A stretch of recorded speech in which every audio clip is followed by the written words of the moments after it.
है कि एक इंसान पूरे दिन में लगभग 60,000 तरीके का थिंकिंग करता है और उनमें से ज़्यादातर थिंकिंग नेगेटिव होता है और वो एक ही थिंकिंग को बार बार करता रहता है लूप की तरह। आज से लगभग 5,000 साल पहले अर्जुन ने भी कुरुक्षेत्र के भूमि पर ठीक इसी तरह के परिस्थिति का सामना किए थे और उस समय श्री कृष्ण भगवान ने अर्जुन को जो जो बात बताए थे बस वही बात आज कल के मॉडर्न साइंटिस्ट लोग अपने रिसर्च के जरिए प्रूव करने की कोशिश कर रहे हैं। आज के वीडियो में हम लोग उसी चीज को लेके बातचीत करेंगे, उसी रेमेडी को लेके बातचीत करेंगे जिस तरीके से आप भी पार्टनर को लेके जितना भी ओवर थिंकिंग करते हैं उससे खुद को निकाल पाएंगे। क्यों? क्योंकि ये एक सिर्फ कहानी नहीं है, आपको ओवर थिंकिंग से निकालने का एक रियल टूल है।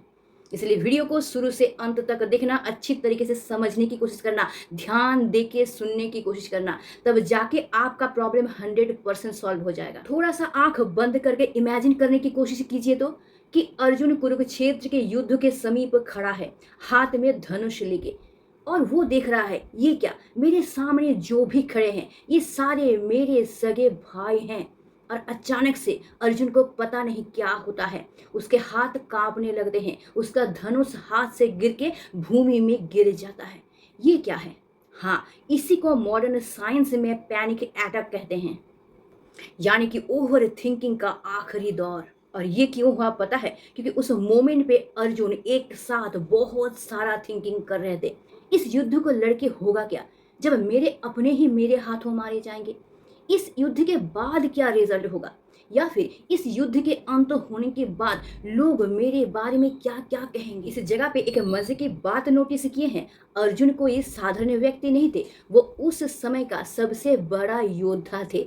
लेकिन बात क्या है पता है? ओवर थिंकिंग किसी को भी नहीं छोड़ता है। यानी कि आप जितने भी स्ट्रांग क्यों ना हो, आप जितने भी कैपेबल क्यों ना हो, एक मोमेंट पे आपका माइंड पूरी तरीके से ब्लैंक हो सकता है। और इसी मोमेंट पे आगे बढ़ के आते हैं भगवान श्री कृष्ण, और इस मोमेंट पे वो जो कुछ भी अर्जुन को बताते हैं वो कोई लेक्चर नहीं था, बल्कि वो था सिंपली एक माइंड सेट। और उसी कुरुक्षेत्र के युद्ध के समीप खड़ा होकर श्री कृष्ण भगवान अर्जुन को एक ही वाक्य बोले थे, वो ये है, कर्मण्येवाधिकारस्ते माँ फलेषु कदाचनम। इसका अर्थ ये था कि आपका अधिकार सिर्फ आपके कर्म के ऊपर है, यानी कि आपके काम के ऊपर है, रिजल्ट के ऊपर या फिर फल के ऊपर बिल्कुल भी नहीं है। अभी आपको ये सुनने में थोड़ा सा स्पिरिचुअल लग रहा होगा, लेकिन इसके पीछे है एक लॉजिकल साइकोलॉजी। हम लोग ओवर थिंकिंग कब करते हैं? हम लोग ओवर थिंकिंग तब करते हैं जब ऐसा कोई सिचुएशन हमारे सामने आ जाता है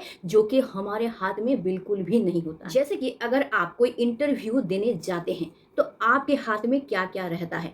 अच्छी तरीके से आंसर देना, कॉन्फिडेंट रहना और अच्छी तरीके से खुद को प्रिपेयर करना। आपके हाथ में क्या नहीं रहता है? इंटरव्यू लेने के लिए जो लोग बैठे हुए हैं वो लोग क्या सोच रहे हैं? आपके और जो पार्टिसिपेंट हैं, मतलब और जो कैंडिडेट हैं, वो लोग कैसे हैं?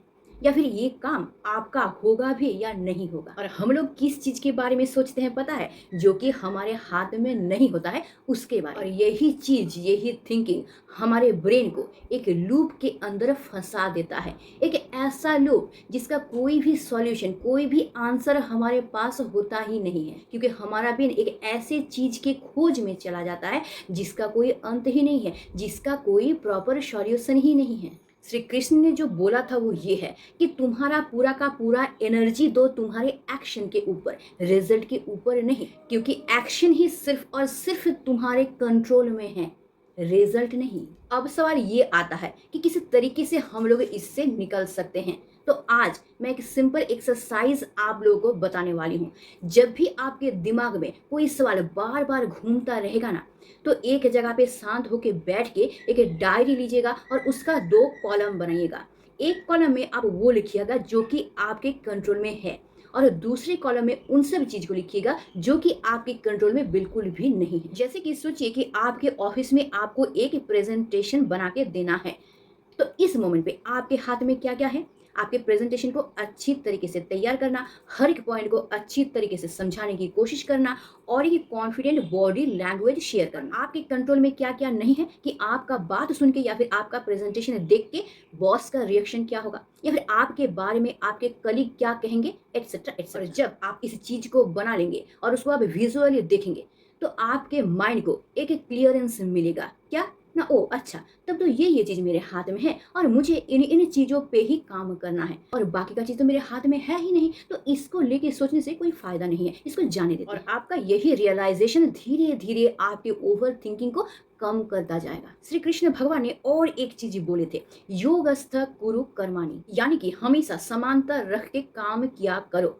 तुम्हारे काम के रिजल्ट को लेके बहुत ज्यादा उतावला भी नहीं होना है और तुमको बहुत ज्यादा डरना भी नहीं है, बल्कि एक बैलेंस रख के तुमको अपने काम को आगे बढ़ाते रहना है। अभी ये शायद सुनने में आप लोग को बहुत ज्यादा हार्ड लग रहा होगा। मैंने भी जब पहली बार इसको सुना था ना, तो मुझे भी अजीब लगा था। मुझे लगा था ये जस्ट एक थ्योरी ही है। मैं भी जब काम करती थी, यानी कि वीडियो बनाने के बाद उसको जब अपलोड करती थी और व्यूज को लेके बहुत ज्यादा उतावली हो जाती थी, कमेंट आया है कि नहीं, व्यूज आया कि नहीं, तो मैं सिर्फ एक ही चीज को सोचती थी कि मैं जब वीडियो बना रही थी तो क्या मैंने उस पर अपना 100% दिया है। अगर मेरे दिल से ये आवाज आता था कि हाँ, तो यकीन मानिए मैं और कुछ भी नहीं सोचती थी। मैं इतना जानती थी कि मैंने अपना बेस्ट दिया है, मैंने अपना 100% दिया है। अब इसके बाद रिजल्ट कुछ भी हो, उससे मुझे कोई फर्क नहीं पड़ता है। यही होता है माइंड सेट शिफ्ट।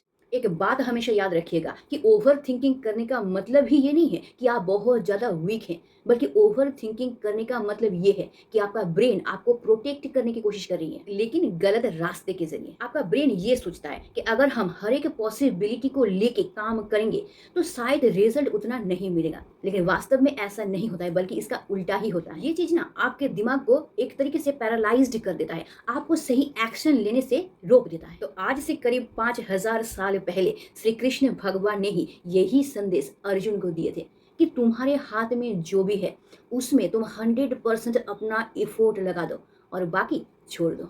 वही 16 आने की कहानी, 16 आने छोड़ देना ही बेहतर है, लेकिन हम लोग ये छोड़ देना इसको ही कर नहीं पाते हैं, क्योंकि हम लोग सोचते हैं कि छोड़ देने का मतलब ही होता है डिटैचमेंट, लेकिन नहीं, छोड़ देने का मतलब डिटैचमेंट बिल्कुल भी नहीं होता है, बल्कि छोड़ देने का मतलब होता है क्लैरिटी। तो आज के वीडियो से आप कौन सा थिंकिंग अपने साथ लेके जाने वाले हैं, कमेंट करके बताइएगा जरूर। और आज के बाद से अगर कोई भी थिंकिंग बार बार आपके दिमाग को खाता रहता है तो बस एक तरीका अपनाना, बस खुद से एक सवाल करना है कि ये क्या सचमुच मेरे कंट्रोल में है।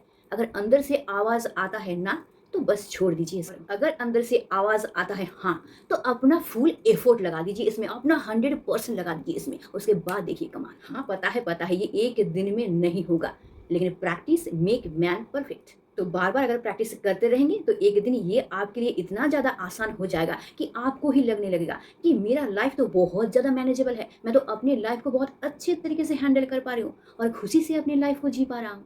इसीलिए अगर किसी भी सिचुएशन में अगर पार्टनर को लेके बहुत ज़्यादा ओवर थिंकिंग होता है तो बस एक ही चीज़, एक ही सवाल खुद से पूछना, ये क्या मेरे कंट्रोल में है? अगर है भाई तो हाथ धो के उसके पीछे पड़ जा, और अगर आवाज़ आता है नहीं है तो छोड़ दो, फिर देखो कि इसका रिजल्ट क्या होता है। इसका रिजल्ट अपने आप तुम्हारे सामने होगा। तो आज के लिए बस इतना ही। अगर वीडियो अच्छा लगता है इसको लाइक करके ज़रूर जाना यहाँ से, और इस चैनल को सब्सक्राइब करके ज़रूर रख लेना, ताकि तुम्हारी लाइफ का हर एक प्रॉब्लम मैं सॉल्व कर सकूँ। तो आज के लिए बस इतना ही। Stay tuned with Sun Tan. Bye.